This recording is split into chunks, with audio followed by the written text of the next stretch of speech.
Yun. Sabi ko na eh. Sana panoorin. Ay. Guguhitan na lang ata yung bukas ha. Okay. No. Hala. Saan galing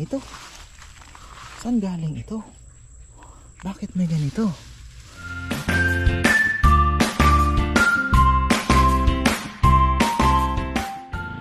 O yan na, sa magandang buhay. Dito tayo. Si Foreman ba? Kumusta Foreman? May yosi ka pa?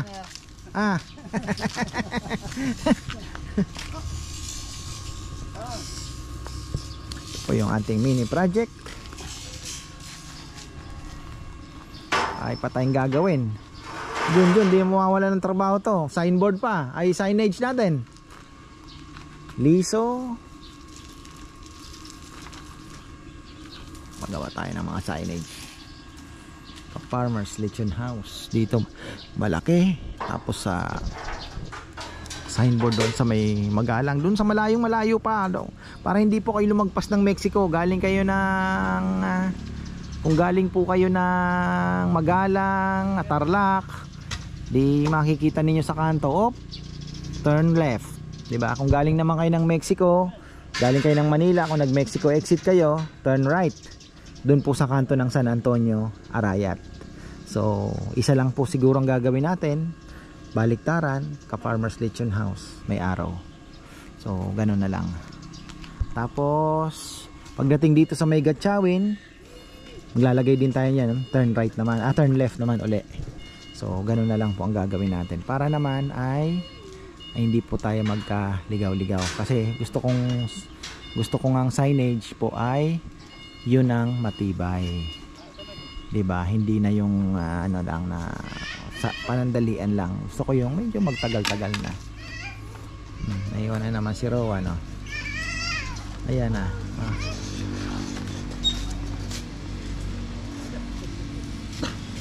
O si Bunater, oh, nakasunod din.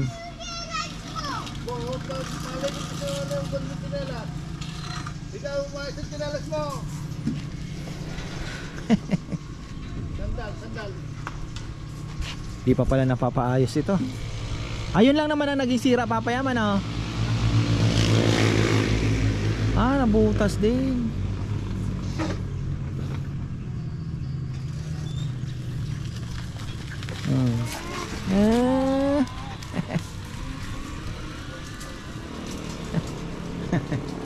Si Jomar naglinis ng salamin. Ayan, may announcement pala ako mga farmer sa mga nag-o-order po ng lechon. Ay ako po ay nakikiusap para maiwasan po natin yung sablay, ano? Sa Facebook page po tayo tumawag. Yung telephone number po ng Facebook page, doon po tayo tumawag. Kasi kanina, ayan, may pumunta po dito si Bebe nakausap, tumawag. Ang nangyari, wala pong lechon. Kami po ay siyempre bukod sa nahihiya, di ba? Kaya lang, hindi ko din naman masisi si Bebe kasi tumawag po siya sa Facebook page, nag-inquire. So sabi ni Bebe, ito po yung price list, ito yung GCash number kung magda-down na, at yung order form. Yung order form po nandun lahat ng detalye. I-send nyo sa amin dun sa number na yun mismo or sa messenger ng Facebook page na yung address, kung anong oras kailangan, anong timbang, i-deliver ba. Tapos yun, dun po namin matitrace yung mga orders. Ngayon, ang nangyari, si ma'am, hindi niya po din siguro nag-send siya ng down payment doon sa GCash, at doon na rin siya nag-text sa GCash number na yon.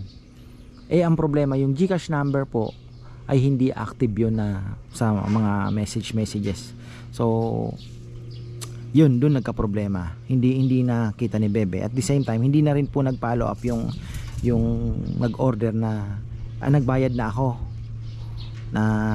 Doon pala sa GCash number siya hindi doon sa number mismo ng Facebook page. Kaya pinakamaganda po doon sa number ng Facebook page o kaya sa messenger po ng Facebook page kayo na hintayin niyo po yung confirmation namin. Ma'am, ito na, nag-send na po kami, o kaya kabebe nag-send na ako ng down payment. Tapos si bebe naman po i-confirm yun, okay na po, okay na, ano na to. So doon po, para at least wala po tayong minsan naman pupunta dito, nagda-down, pagka tinanong ko kung kanino nakapangalan, yung pala hindi pa nakalista, alam mo yon. So magkakaproblema po tayo. Napaka-importante po na maililista talaga. Ayan, si kuya pala binisita yung kasi pinapalinyahan ko na yung generator na alam nyo na na po yung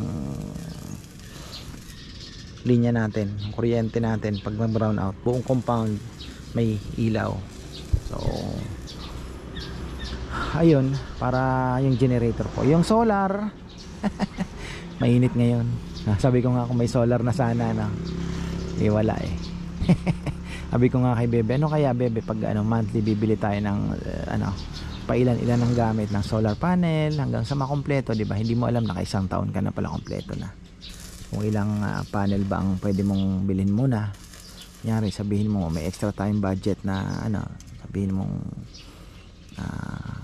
5 lang muna ngayon kasi ang panel siguro 4,500 each.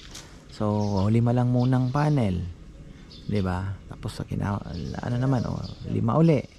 15,000 watts ka na, 15 kilowatt, 'di ba?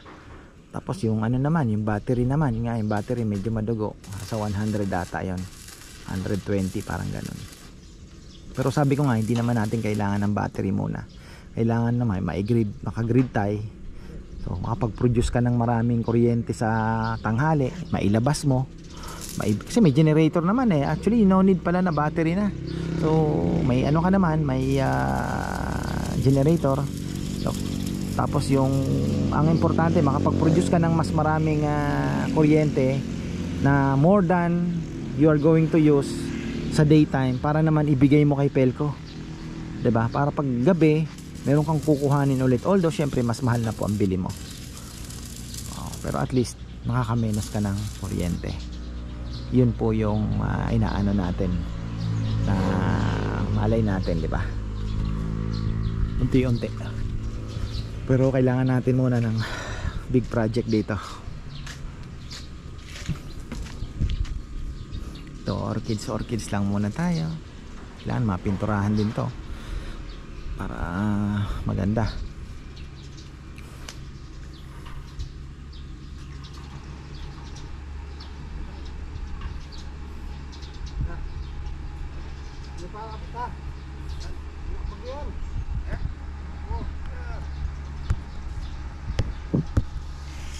Ayan, may mga bisita po tayo. From Arayat din po kayo, dalawa. Ako, bebe ako. Sige. Dinalaw ko yung, sabi mo, papasyalan ko si Kaparber. Nandito ako ngayon sa kanyang property. Inikot-ikot namin ni pare, itong kanyang mansion yan. Nandito. Napakaganda. Hello. Napakabait pala niya. Salamat. Ito, taga-Arayat lang po ito, si Kuya. Ayan. Yeah. Thank you very much.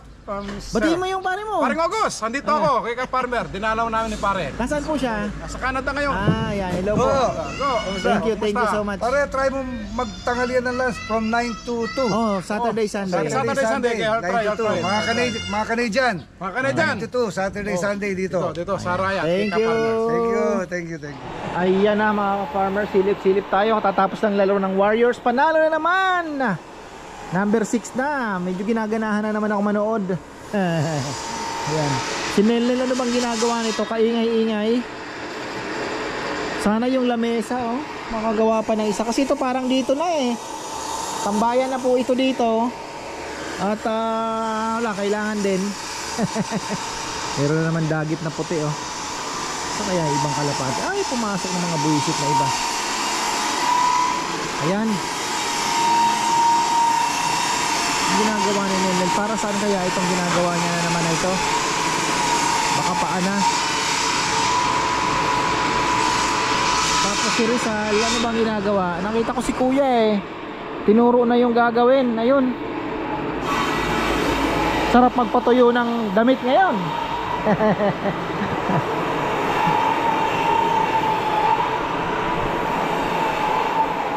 Ano daw to, Sal? Saan daw ang diretsyo nito? Hahanapin mo yung ano? Linya? Nasaan ba? Patay. Alam ko dito yun eh. Mala na yan. Mataas. Malalim na yan.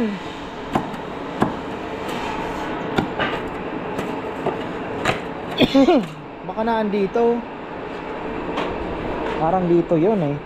Banda dito, Sal. Ayan, ito. Malalim na to. Wala to.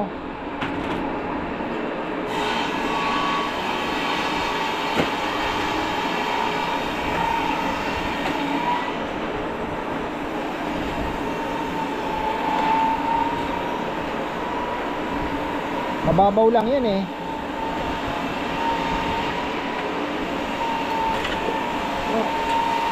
Yun. Sabi ko na eh. Natatandaan ko yun, gumanon yun eh. Ayan. Mahanap.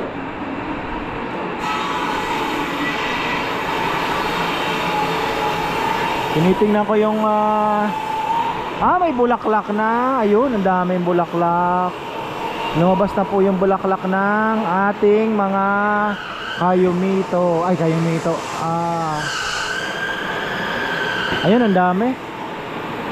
Oh. Sa taas na naman ang pitasan nito. At may mga itim-itim. Ang dami na palang bulaklak eh. Duhat. Ay, lumabas na. Lalaki niyan. Dahil kaunti lang po ang bunga. Swertihan na lang. Alam nyo naman, swertihan na lang. Mabilis lang po yan. Yan ay mabilis lang. Sitahin natin to si Foreman. Papakuha tayo ng Indian mango kay Foreman pala. Si Ate Marisa ay darating. Ate Marisa Kristovich. Gusto niya daw pong pumunta ng ganitong araw. Ayaw niya ng actually pupunta siya ng Sabado. Pero bisita din po siya kasi siyempre Sabado busy daw po, hindi na makapagkwentuhan. Kung kuha tayo ng mangga, maniba lang. Nasa taas pala, dahil pa nahuhulog na oh. Nasa taas ang maniba lang. Anong ginagawa nito?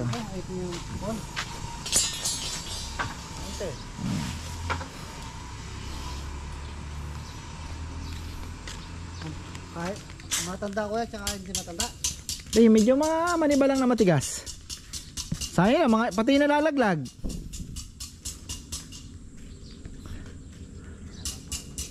Ha?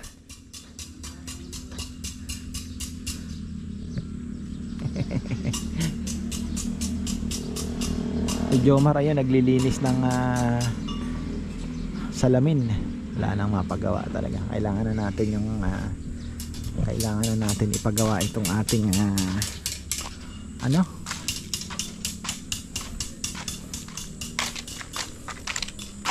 sakit talaga ito. Ano kaya nangyari? Kagabi nadaganan ko natulog, napapanaginipan ko yung sakit.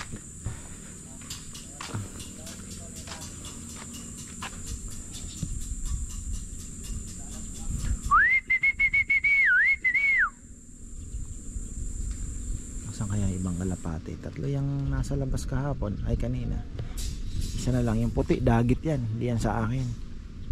Ayun eto kanina ay kahapon andyan si na Chichi, malambot-lambot pa dito, pero yung doon pwede na, malalawak-lawakan pa natin yan, hindi naman na natin kailangan gaano kalaking fish pan, diba? So tingnan natin kung hanggang saan abutin yung makukuha nating panambak, mailipat natin doon.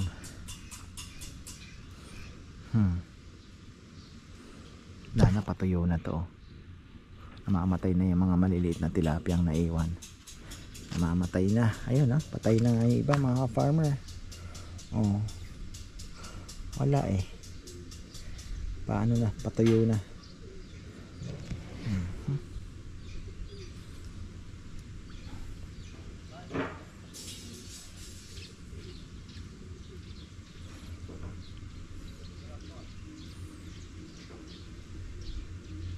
Putik. Tapos Yung ano natin, ang palaya, baka meron na din ah. Maikli talaga.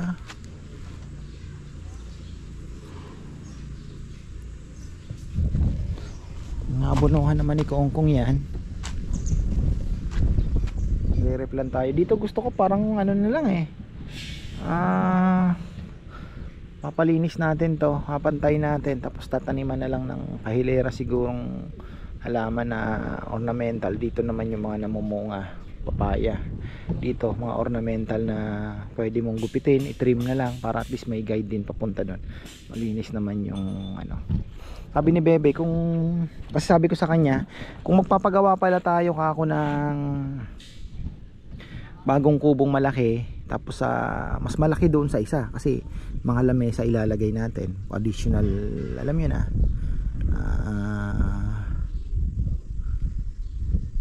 tawag dito, additional na makainan din. Pero kung gustong rentahan yon ng kahit weekends na gusto nyo talagang solo, kasi pagagandahin natin ano, tapos lalagyan natin ng kwarto na kahit siguro 2 kwarto para at least yung may gustong mag-rent eh, pwede naman may tutulugan ano.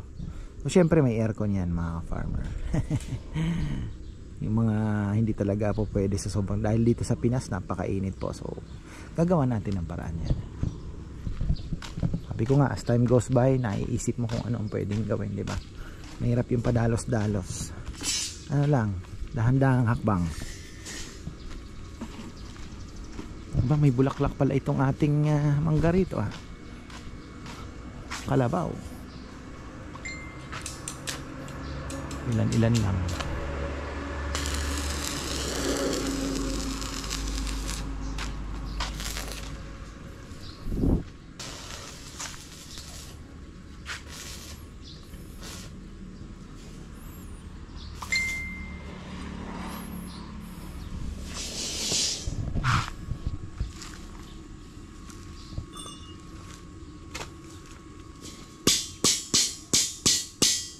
Dinugtong mo John ano.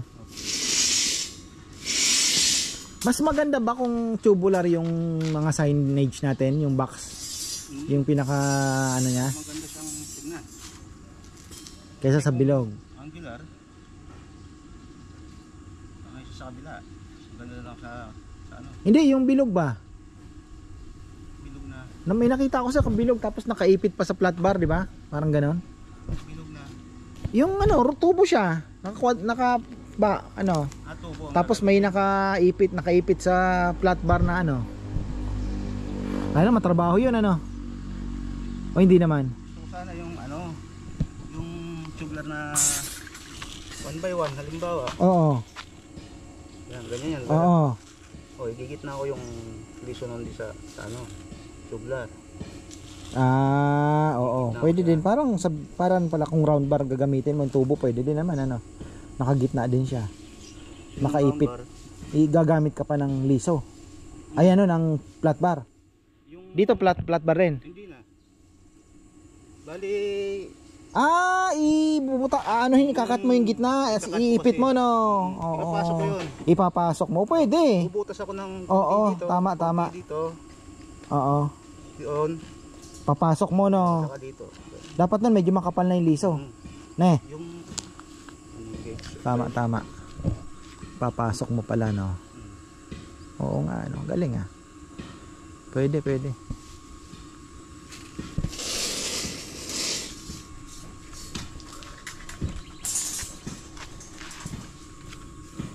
Siguro mga 2.5 feet by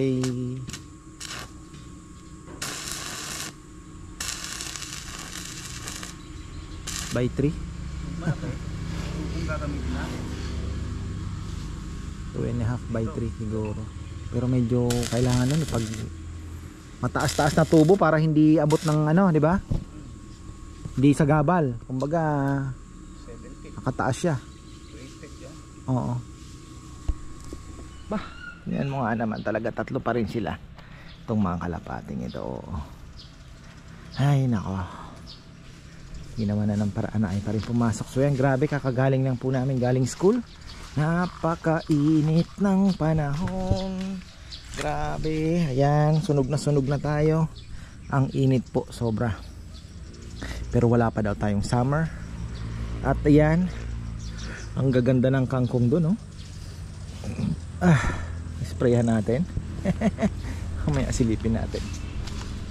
Ano, paano daw ang gagawin doon? Ha? Maglalagay na lang ng ipapas. Kailangan nata ng wire, papayam?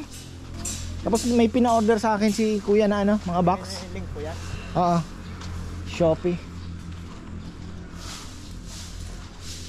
Tingnan natin ito niya. Ano por? Jun, bigi, mag-ano ka ng sunglass, baka kakatingin mo ng nagwe-welding, masira mata mo ha. Masyado panoorin. Na. Masyado panoorin. Ay. Guguhitan na lang ata yung bukas ha. Oo, kuya. No. Tapos Na, hindi mo talaga kaya yung ginagawa ng bayaw mo, no? Oo, galing sa bukid yun. Ha? Galing sa bukid. Ikaw, harvest lang ata ang alam mo. Ay, di magaling si Poroy. Kabisado niya yung ano nung preparasyon, ano? Bagay, laking bukid talaga. Ikaw, bundok naman ikaw eh, no? Sa bundok, di ka niya matatalo. Ha? Pero magaling din siya sa bunda. Magaling din yan. Ah, all around pa lang. Pero tulungan namin yun. Tulungan namin sa kabon yan. Hindi pa kami pagkagawa dito. Saan? Dito, sa taas niya. Sa bundok? Sa pagin yung bakit dahil dyan. Gapon kami, ang dami namin. Ay, kung daligin mo kaya yung ano natin, kahit 2 timba. Habang ilangka natin. Oh, yan oh, kahit 2 timba lang. Kaya legit ba yung ano? Na? Yung jackfruit na kulay Pula? patol? Pula? Hindi yun, parang apeke yun. Pati mangga. Pag sa Facebook, huwag ka maniwala gaano. Dami scammer, na-scam ako dyan, mangga. Purple. Alam mo pinadala sa akin? Pinagbubunot lang, 900 pa naman bili ko. Napaka-pindot ako eh. Tsaka pa yung mga yung mga pang-spray na herbicide na namamatay lahat, kaya yung insecticide, mga best kill. Peke din yun. Nadali din ako nung. Never.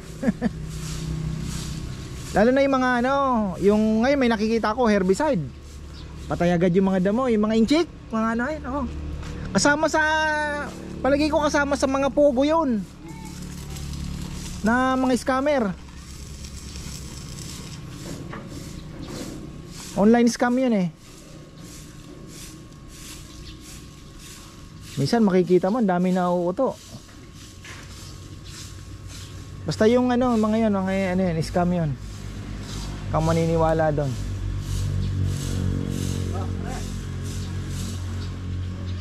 Basta shipping, nako, huwag kang maniniwala. Padiligan natin itong jackfruit na to. Malay mo, mapabunga natin to. Lagay ko to dito kasi ayan.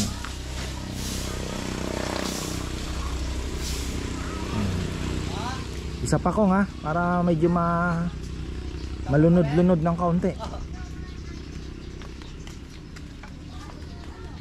Langka. Mahilig sa tubig ang langka eh.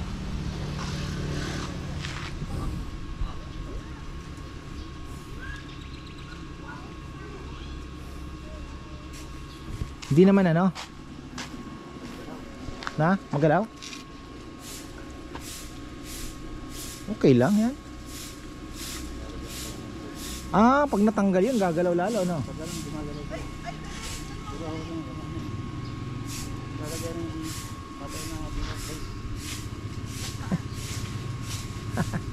Ay.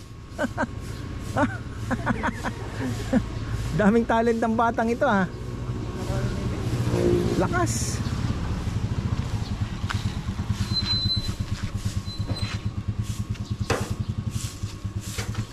Paano ang brace mo niyan? Ang galaw niya pag ganun, no? Oh. Oo.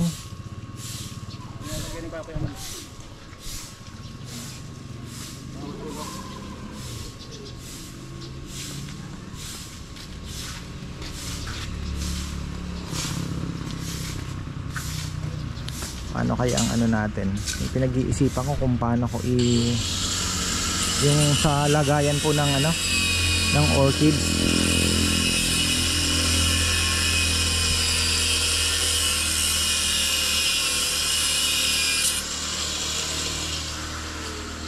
Dapat nito laging nababasa ano.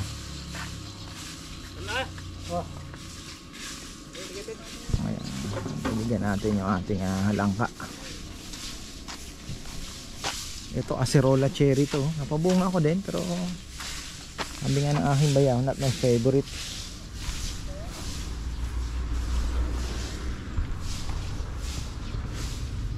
Pasensya na ha, nakalimutan kita. Pero ka mag-alala. Dito safety ka, hindi gaanong mainit dito. Yun nga lang, kailangan mong diligan talaga. Pero kung madidiligan kita ng twice a week, 2 timba, good, all goods ka. Ako, ayan na yung bata. Punta ka na kay mama.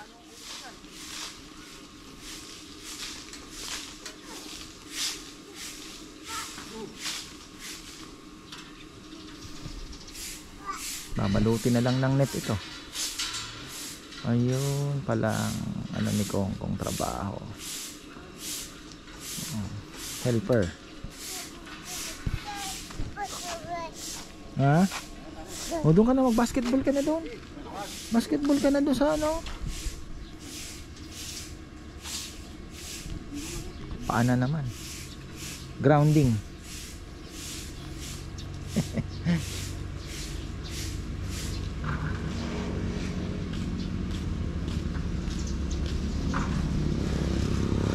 Nakita pala yung pinagawa kong upuan ng kay Nanay Conching nang nagpapagawa kay Papayam ng ano. Magpagawa din. Pala yung ginagawa ni Nel. Talaga nga naman kamo.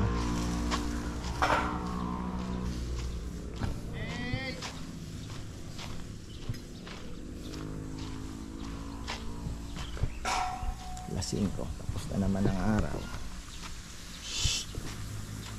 Ito dito na to. Na.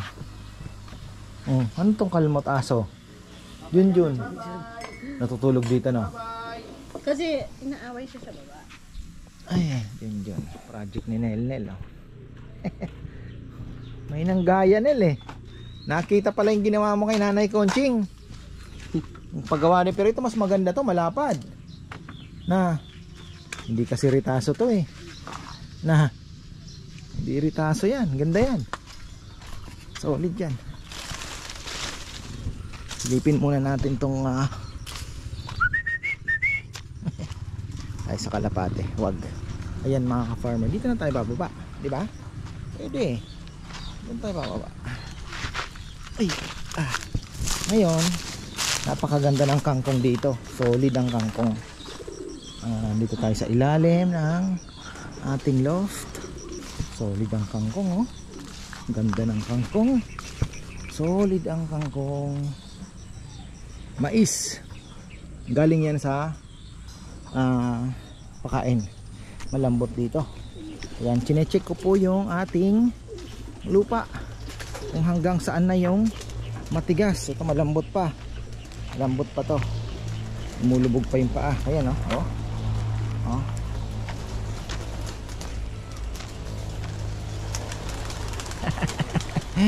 Pinturahan natin yan. Bagay maganda din. Gray siguro. Uli. Grabe ang ganda na. Ay, kailangan po. Akala ko kangkong to. So inaano natin hanggang malambot pa din no? Hindi pa pwede. Sabi ko pa naman kay Bebe ka ako, pwede ng ano, layo pa pala, layo pa sa katotohanan. Papasprayhan ko ito ng herbicide para matay itong mga damo. Makapal na pala, grabe na. Kaya pala hindi kapal na. Kailangan ma-sprayhan to. Pa-sprayhan natin to. May saluyot hindi ito saluyot, akala mo lang saluyot. So makapal ang damo, kailangan dito matigas na po dito, pero hindi makakaano yung kailangan ma-sprayhan.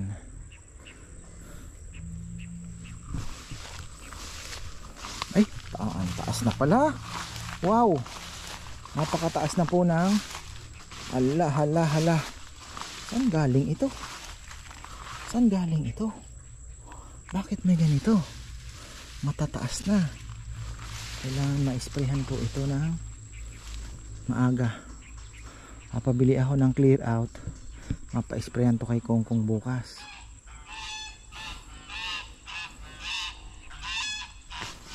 Akala ko kangkong. It's not kangkong. It's not a kangkong. So dito matigas na. Tigas na po dito.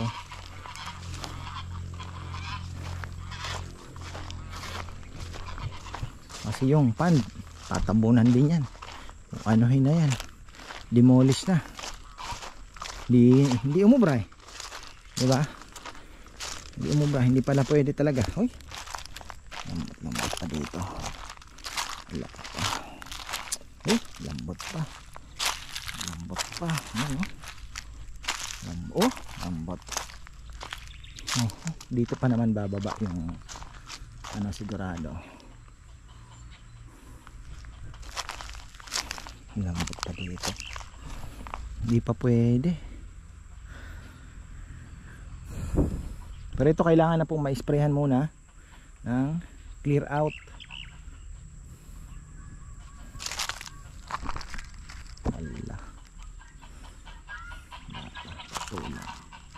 Bala ko sana kahit hanggang dito.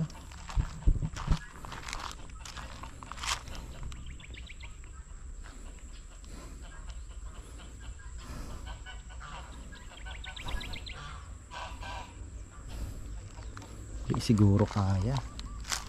Hindi kaya. Ni-imagine ko yung kukuning lupa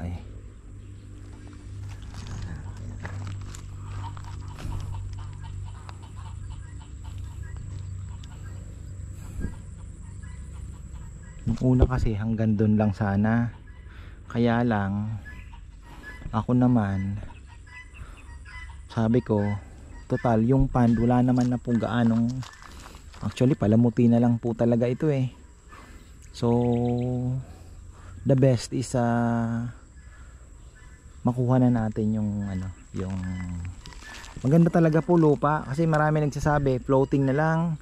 Pag plinouting kasi natin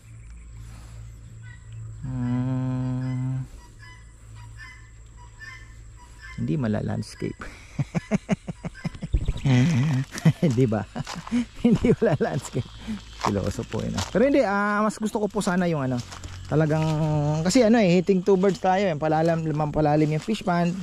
Parang nabubuhay mo uli yung fish pond, kasi na to tagal na rin po itong hukay na to di ba?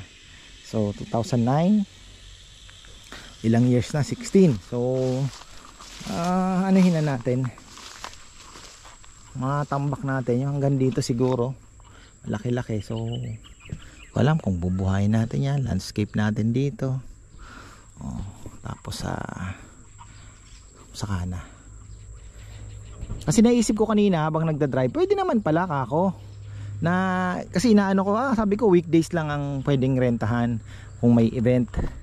Hindi naman pala magiging conflict yung kunyari may gustong umupa, may gustong mag-rent nito. Yung kainan naman pala hindi naman maiistorbo, di ba? So pwede siya weekend. Ngayon lang, sabi ko, pwede maglagay ng 2 kwarto na, ayan mga ka-farm, salita ako ng salita. Full na pala yung ating memory card. Ayan, namatay na siya. So ayan, naputol po kanina. Sinasabi ko pwede naman tayo maglagay ng room doon sa di ba, na available para may gustong magpahinga, di ba, kung habang nirenta. So ganoon na lang po ang gagawin natin. Tingnan natin kasi hindi pa talaga sigurado. So Ayun lang, kaya lang hindi pa po pala talaga matigas. Di ko alam kung mapapatigas pa natin kasi ano na ba ngayon. Bagay maaga pa naman. Ang nakakatakot po kasi dito, di pa pinatigas na natin yan. Ang problema ay pagka po tayo inabutan ng thunderstorm, isang ulan lang, wala na. Disgrasya ang lahat ng pinagpaguran natin na magpapapatuyo niya na papatigas. Kasi kung biglang malakas po ang buhos ng ulan, pumapasok yan mid-April. Kaya medyo yun ang nakakatakot. Ngayon climate change, di natin alam kung ano ang mangyayari, di ba? Pwedeng mapaaga o biglang ulanin tayo. Yun po ang medyo nakakatakot. Kaya pero maganda sana kung sasagarin mo pa ng kaunti, kasi kung dito mapatigas pa natin, makakakuha pa tayo ng maraming lupa na dadalhin doon. At the same time, mas malaki po ang mako-cover natin na area. Kasi ako naman, sabi ko nga kanina, yung pond is just ano na lang palamuti na lang po ito. Kung income generating ano talaga, wala naman na. Pero syempre ayoko din naman pong mawala ang fish pond kasi it's part of the libangan at the beauty of the di ba, farm. Kasama po talaga siya. So pero masyado pong malaki. Kita niyo naman, masyado pang malaki. So kahit sabihin mo ng 1/3 of the length ma-cover natin mas maganda. Malaki pa rin naman po ito. At the same time kung mapapalalim, mas maganda. So ayun lang ang ating pakain na ako ng kalapati, dalawa naman pa rin hindi pumapasok talaga. Ewan ko ba dyan sa mga kamote nito. So ayan mga ka-farmer, hanggang dito na lang po. At kami po ipupunta sa last night burol ng kapatid tito ni tita Ate Gina at Kuya Glenn doon sa Anao, Mexico. Ayun. So baka ma-beach na naman po pala kami kasi ang pamilya Wagon ay talaga naman, alam nyo kung nasaan na naman sila ngayon. Nasa beach na naman mga farmer ngayong araw. Si Frankie kakabundok lang, beach na naman. Tapos nagyayaya na naman sila ng Friday, beach na naman. Kaya lang sabi ko nga si mama magbe-birthday po bukas, March 6, birthday ni mama. Di ko alam kung anong plano nila. Baka doon na lang i-celebrate siguro ang birthday. Si Nakabono daw po pauwi din ngayon. So di ko alam. Kaya lang itong mga bata, paano may pasok si Chichi. Yan na yung mga tropa, 4. So yan, marami pong salamat at magandang buhay.